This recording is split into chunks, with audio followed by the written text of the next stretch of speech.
d'ici 2029. On en est ravis. Je suis accompagnée de Flore Aignel aussi ce soir sur Europe 1, la déléguée générale de l'incubateur Willa. Et force est de constater, Flore, que ça fait du bien de voir qu'il y a des usines en France. Ça fait du bien, ça fait plaisir. Et ça fait plaisir de voir qu'il y a des grandes entreprises qui ont envie de devenir l'un des fleurons de France, et aussi des jeunes startups qui envisagent le Made in France et dont c'est une véritable conviction dès le début. Dès le début, c'est le cas notamment de Stéphane Roulon, qui est le président, le cofondateur d'MB Therapeutics. Europe 1, la France bouge. La pépite. La pépite de ce soir, MB Therapeutics, c'est une entreprise qui a 2 ans, n'est-ce pas ? Exactement. Stéphane, elle est montpelliéraine. Vous êtes né en Charente, près d'Angoulême. Vous avez grandi là-bas. Et vous avez toujours eu un goût pour tout ce qui était autour des sciences. Alors j'avoue que j'ai un attrait tout particulier déjà pour la résolution de problèmes. J'adore les problèmes et j'adore les résoudre. Bienvenue en France.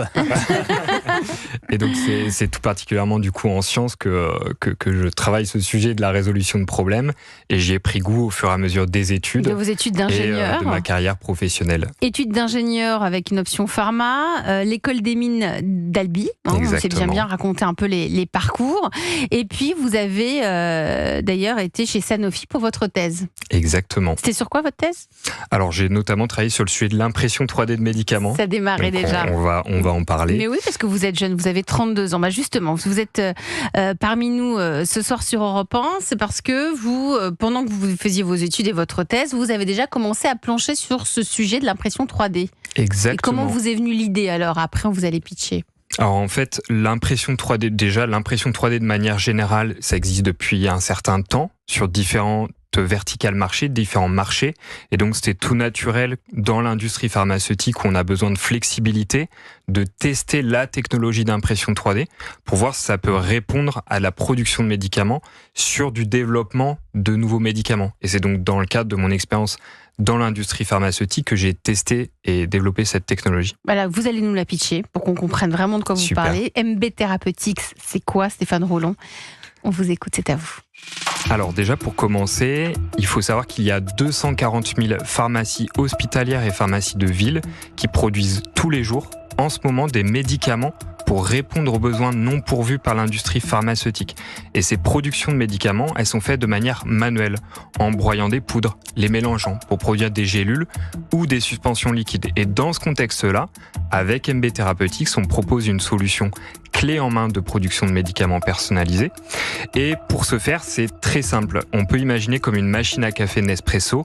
Le pharmacien reçoit ces cartouches pharmaceutiques qui contiennent excipients, principes actifs. Il est équipé dans sa pharmacie d'une imprimante 3D. L'opérateur peut donc connecter la cartouche pharmaceutique à l'imprimante 3D. Il sélectionne le dosage, la quantité à fabriquer, et l'imprimante produit le médicament. Et donc ça permet l'automatisation du processus, la sécurisation de la fabrication et d'accéder à de nouvelles fonctionnalités d'administration clés comme de l'eurodispersible ou de la libération prolongée. Merci pour votre pitch, Stéphane Roulon, c'est très clair, président et cofondateur d'MB Therapeutics. Tour de table, Benjamin. Déjà, j'apprends qu'il y a des médicaments qu'on fabrique aussi dans les officines. Je ne savais pas. Notamment dans le contexte de rupture de stock en médicaments, où les pharmacies ont beaucoup pris le relais sur la production. Finalement, c'est le métier ancestral du pharmacien. Exactement. C'est la fabrication, c'est la préparation de médicaments. Je me tourne vers notre invité de la France Bouge ce soir, Guirec Lelousse, le patron d'Urgo Médical. Votre regard sur MB Therapeutics ? Moi, je trouve ça génial parce qu'on parle justement de ces sujets des ruptures, qui est un sujet extrêmement présent. On l'a vécu dans le Covid, mais ça reste très présent aujourd'hui. Souvent, on va chercher des antibiotiques, notamment pour les enfants, c'est en rupture de stock. Exactement, on a tous vécu ces sujets-là. Et du coup, je me demande, est-ce que cette solution permettrait potentiellement de supprimer toutes les ruptures en médicaments demain ?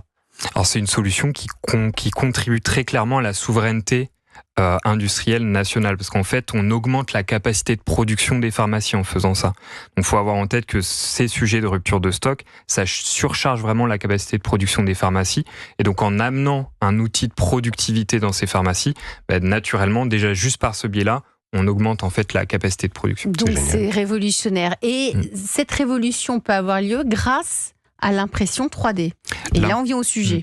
Exactement. L'impression 3D, c'est un moyen technique, en fait, tout simplement, mis au service des pharmacies pour produire du médicament et peut-être d'autres produits. Peut-être chez Urgo, il y a un sujet de production de produits personnalisés directement en pharmacie. Là, on évoque la pénurie, mais vous, quand vous montez cette start-up, vous ne pensez pas forcément à répondre au problème de la pénurie. C'est surtout pour du sur-mesure.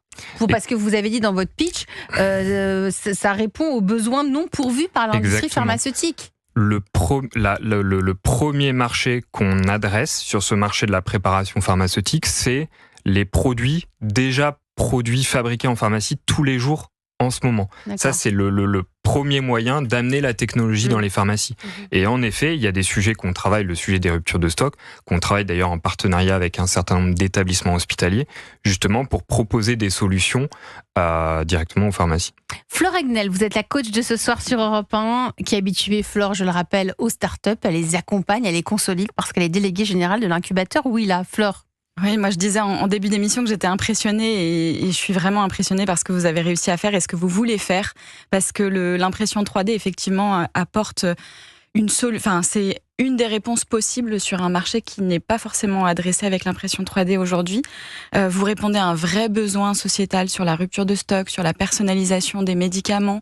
Il y a un point qu'on regarde toujours aussi quand on fait de l'accompagnement, ou de l'investissement, c'est l'équipe qui porte le projet. Et vous êtes une équipe légitime, experte, avec une crédibilité aussi scientifique. Vous avez parlé d'une levée de fonds, et si je ne me trompe pas, je crois que vous avez fait une levée de fonds aussi auprès de pharmaciens qui ont investi. Et rien que ça, c'est un marqueur qui est très fort et qui montre une adéquation entre le besoin et la réponse que vous proposez. Donc vraiment impressionné. Et après, bien sûr, y a des enjeux réglementaires, logistiques, et le modèle économique aussi est très pertinent. Je trouve que c'est intéressant de le souligner. Justement, alors c'est quoi ce modèle économique ? Il repose sur quoi ? Le modèle économique, c'est donc mettre à disposition une imprimante donc sous forme de location ou d'achat pour les pharmaciens, donc pharmaciens, je le rappelle, d'officine et pharmacies hospitalières qui produisent du médicament.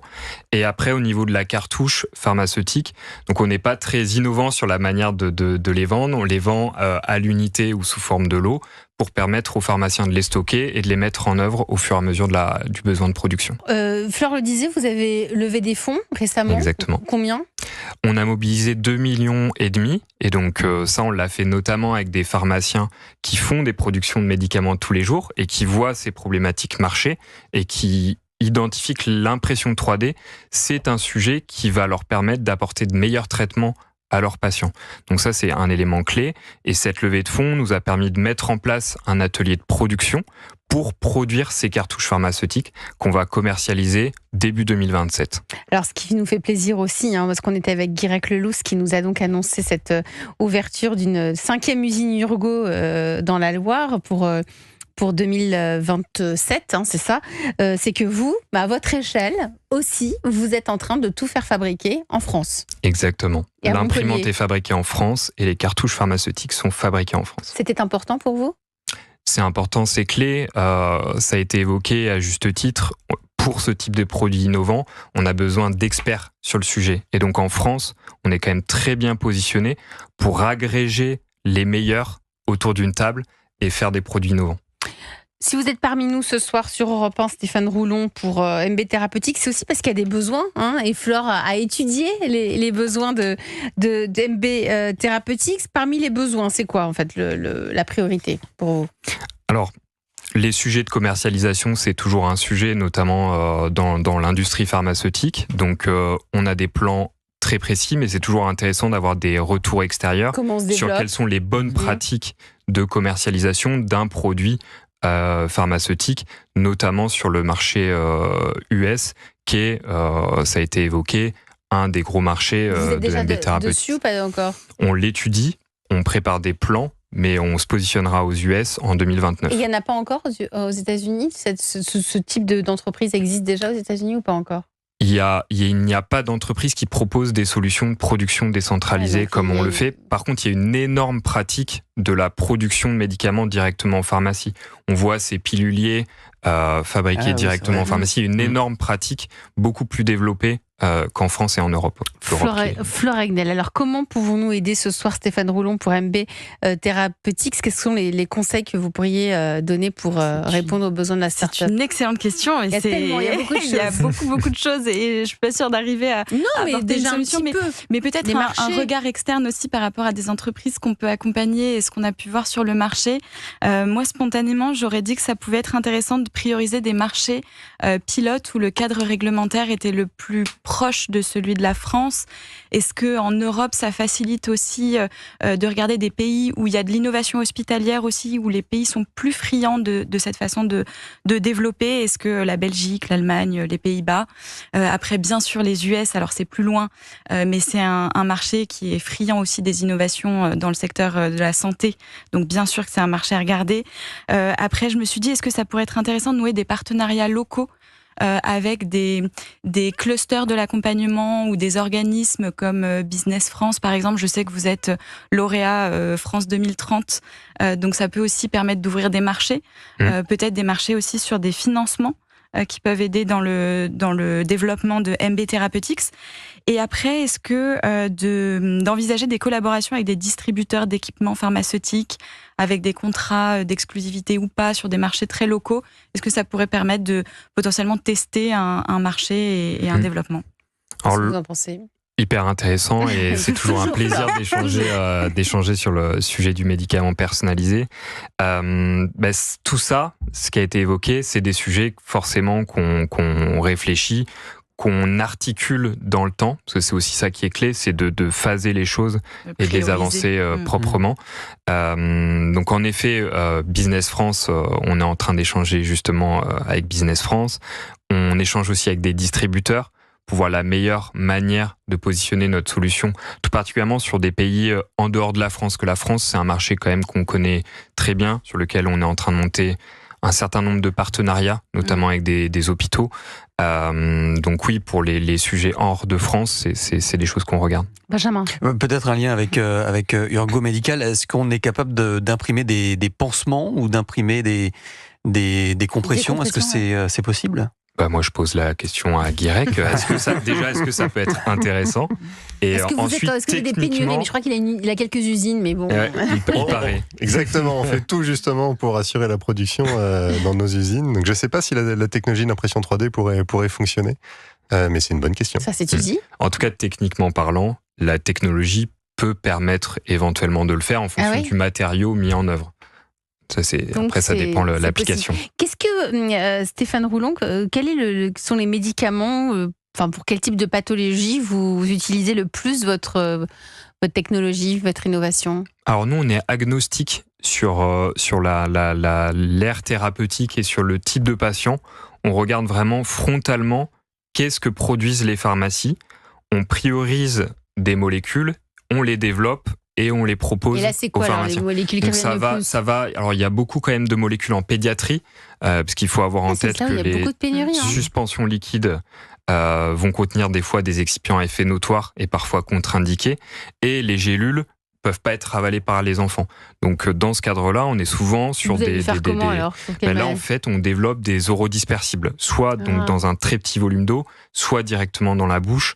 Le médicament peut se disperser, donc c'est des solutions qu'on développe. Donc essentiellement pour le marché de la pédiatrie pour l'instant, enfin beaucoup. Notamment. Allez, vous restez avec nous autour de la table de La France Bouge. Stéphane Roulon, vous êtes le cofondateur d'MB Therapeutics. Guirec Lelousse, vous restez aussi avec nous, président d'Urgo Medical. On va passer un petit coup de fil dans un instant au fondateur d'Emarina. Oui, la start-up qui avait fondé des vers marins qui avaient une molécule assez particulière parce qu'elle permettait au sang de se conserver beaucoup plus longtemps. Ah, et alors, ça va bien puis ça c'est même pas ça va bien, ça explose, ça cartonne, c'est extraordinaire. C'est extraordinaire. On va leur passer un petit coup de fil dans un instant après Maroon 5, This Love sur